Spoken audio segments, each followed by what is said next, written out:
जाके कबूतर मेरे सनम से इतना कह देना,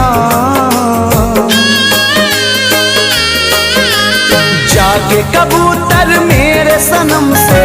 इतना कह देना, जैसे लूटी मेरी दुनिया किसी की लूटे ना, किसी का प्यार न छूटे,